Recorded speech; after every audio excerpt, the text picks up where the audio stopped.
오늘 이 아침 우리가 함께 묵상할 말씀은 요한복음 12장 37절에서 43절까지 말씀입니다. 이 말씀 함께 읽고 오늘 이 아침에 우리에게 주시는 하나님의 말씀의 은혜를 함께 나누도록 하겠습니다. 예수께서 그렇게 많은 표징을 그들 앞에 행하셨으나 그들은 예수를 믿지 아니하였다. 그리하여 예언자 이사야가 한 말이 이루어졌다. 주님, 우리가 전한 것을 누가 믿었으며 주님의 팔이 누구에게 나타났습니까? 그들이 믿을 수 없었던 까닭을 이사야가 또 이렇게 말하였다. 주님께서 그들의 눈을 멀게 하시고 그들의 마음을 무디게 하셨다. 그것은 그들이 눈이 있어도 보지 못하게 하고 마음으로 깨달아서 돌아서지 못하게 하여 나에게 고침을 받지 못하게 하려는 것이다. 이사야가 이렇게 말한 것은 그가 예수의 영광을 보았기 때문이다. 이 말은 그가 예수를 가리켜서 한 것이다. 지도자 가운데서도 예수를 믿는 사람이 많이 생겼으나 그들은 바리새파 사람들 때문에 믿는다는 사실을 드러내지는 못하였다. 그것은 그들이 회당에서 쫓겨날까봐 두려워하였기 때문이다. 그들은 하나님의 영광보다도 사람의 영광을 더 사랑하였다. 아멘. 오늘 본문에는 두 가지 유형의 사람들이 등장합니다. 첫 번째 유형의 사람들은 완고한 불신앙의 사람들입니다.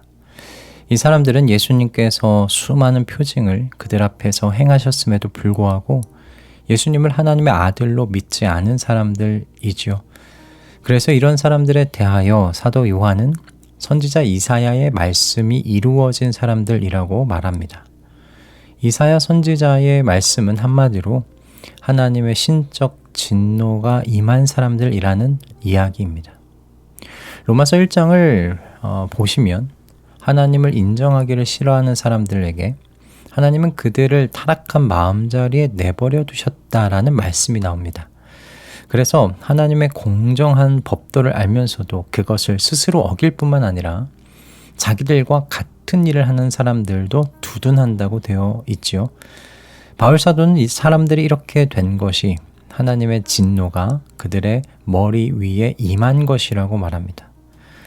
그러니까 예수님의 많은 표징을 보고도 예수님을 믿지 않는 건 하나님의 진노의 다른 형식, 표현이라고 말할 수 있지 않겠나 싶습니다.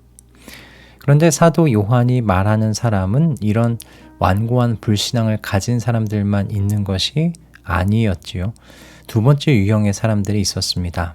이들은 예수님을 믿었으나 드러내지 않는 사람들, 즉 은밀한 믿음을 소유한 사람들이었어요.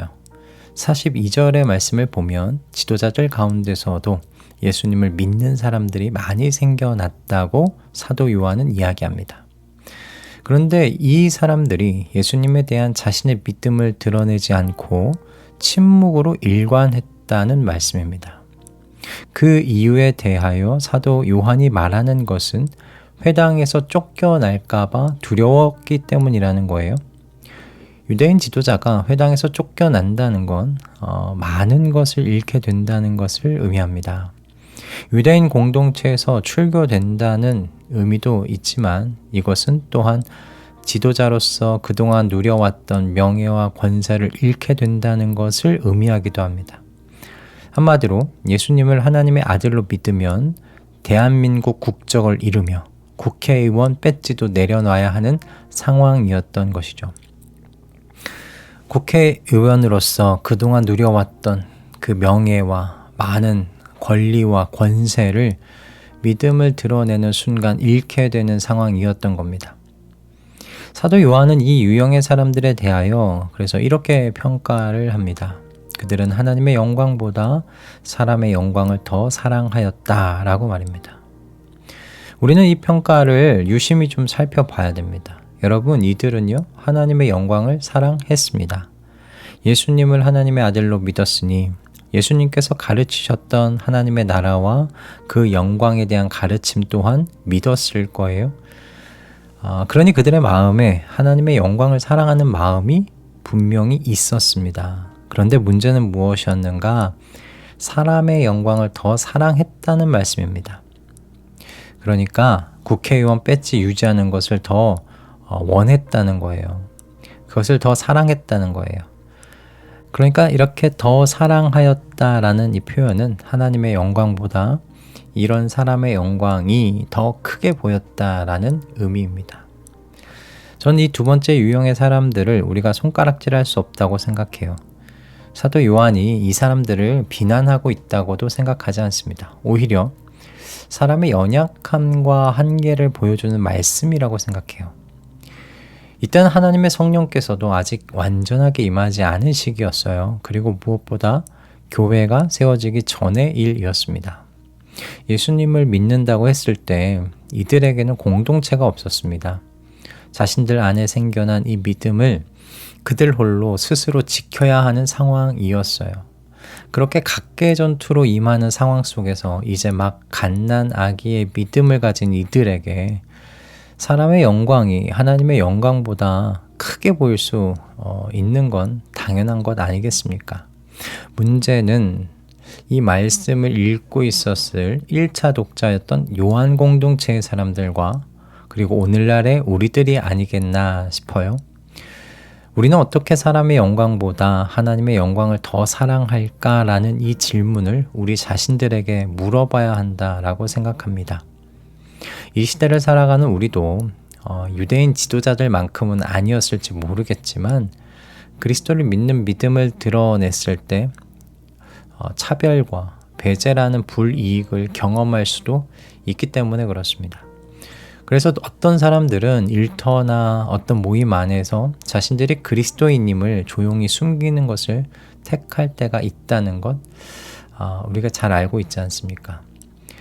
그럼 우리는 사탄 마귀가 열심히 우리에게 사람의 영광을 더 크게 보여주는 세상 안에서 유혹되지 않고 하나님의 영광을 더 크게 볼 수 있으려면 어떻게 해야 할까요?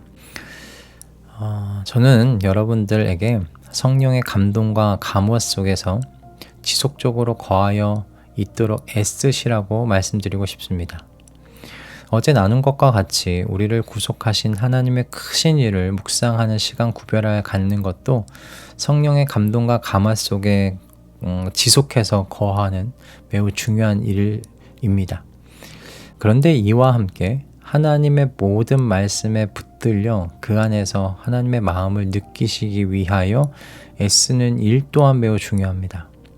시편 1편에서 복 있는 사람에 관하여 시인이 이야기할 때 복 있는 사람은요 하나님의 율법을 즐거워하고 밤낮으로 율법을 묵상하는 사람이라고 했습니다. 성령의 감동과 감화 속에서 지속적으로 거하여 살려는 사람은요 하나님의 말씀을 자기의 바로 옆에 두고 사는 사람이 되어야 할 것입니다. 자, 그런데 여러분 이것만으로도 충분하지 않습니다. 정말 중요한 것은 빛의 공동체 안에서 생활해야 한다라는 것입니다. 성령의 감동과 감화를 함께 나눌 수 있는 사람들과 공동체를 이루는 것이 너무나 중요하다는 말씀입니다. 그래서 교회 공동체 안에서 하나님의 영광을 사람의 영광보다 더 크게 보며 사는 것에 대하여 다시금 결심하게 되는 그런 자리를 만나시는 것도 중요하고요. 또 그 안에서 격려와 응원을 받고 또 때론 도전받는 것이 너무나 중요합니다. 그렇게 여러분 교회 공동체가 너무 중요합니다. 저는 전능자의 그늘이라는 책을 통해서 짐 엘리엇이란 선교사를 알게 되었었습니다. 이 책에서 그의 여러 이야기들 중에서 잊혀지지 않는 이야기가 있어요. 영원한 것을 잡기 위하여 영원하지 않은 것을 버리는 자는 결코 바보가 아니다 라는 말입니다. 이 세상의 재물과 명예와 안락함과 심지어 생명과 같은 그런 영원하지 않은 것을 하나님 나라와 복음과 예수 그리스도 안에서의 그 영원한 생명을 얻기 위해 버리려는 행동은 결코 바보 같은 짓이 아니다. 바보 같은 행동이 아니다라는 말씀입니다. 그런데 여러분 이 짐 엘리엇의 이런 고백이 갑자기 튀어나온 것이 아닙니다. 그는 고등학교 때부터 성경을 그의 삶의 유일한 기준으로 삼으려고 노력했었습니다. 그의 일기와 편지를 보시면 성경 구절이 얼마나 자주 인용되고 있는지를 모릅니다. 또한 그는 캠퍼스에서 생활할 때 틈이 나는 대로 성경 구절을 암송하고 기도하는 시간을 가졌다고 합니다. 게다가 그는 혼자 신앙생활을 해왔던 외톨이가 아니었어요. 아홉가족 선교 사역은 그의 혼자만의 고립된 결정이 아니었습니다. 휘튼 대학 동창들과 다른 선교회 소속의 선교사들과도 자주 선교에 대한 소명을 공유했다고 합니다. 즉, 그에게는 그를 지지해주고 또 함께 기도해주는 영적인 공동체가 있었다라는 말씀입니다. 저는 저를 포함해서 우리 모든 가족분들이 사람의 영광보다 하나님의 영광을 더 사랑하는 하나님의 사람들이라는 평가를 받으실 수 있기를 원합니다. 그러니 우리 늘 깨어서 우리가 살아가는 세상을 바라보려고 해봅시다. 우리가 사는 세상은 지속적으로 사람의 영광을 하나님의 영광보다 더 크게 느끼도록 유혹할 겁니다. 그런데 이 유혹을 이기려면 우리가 앞서서 말한 대로 두 가지를 우리의 삶에 깊이 뿌리내려야 해요. 하나님의 말씀을 묵상하는 것이 저와 여러분의 삶이 되게 해야 합니다. 그리고 성령의 감동과 감화를 자연스럽게 나눌 수 있는 공동체를 가지고 또 그 공동체를 사랑하셔야 됩니다. 그 안에서 하나님의 영광의 크심을 확인받으셔야 하기 때문에 그렇습니다. 그렇게 말씀과 공동체라는 이 두 기둥이 저와 여러분의 삶을 지탱하도록 했으면 좋겠습니다.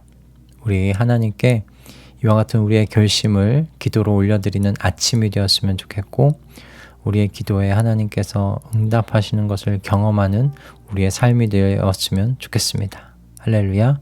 기도하겠습니다. 주님, 하나님의 영광보다 사람의 영광이 얼마나 크고 매력적인지를 보여주려는 이 세상 속에서 저희가 살아가고 있습니다. 그래서 저희도 얼마든지 하나님의 영광보다 사람의 영광을 더 사랑하는 자리에 앉을 수 있는 사람들입니다. 이런 연약한 저희를 굽어 살피사 하나님의 말씀에서 멀어지지 않도록 인도하여 주시고, 하나님께서 성령의 감동과 감화를 가지고 있는 사람들을 불러 모으신 교회 공동체를 사랑하게 하여 주시옵소서. 그래서 말씀과 교회가 우리의 삶을 지탱하는 든든한 기둥이 되도록 저희를 이끌어 주시옵소서. 예수 그리스도의 이름으로 기도드립니다. 아멘.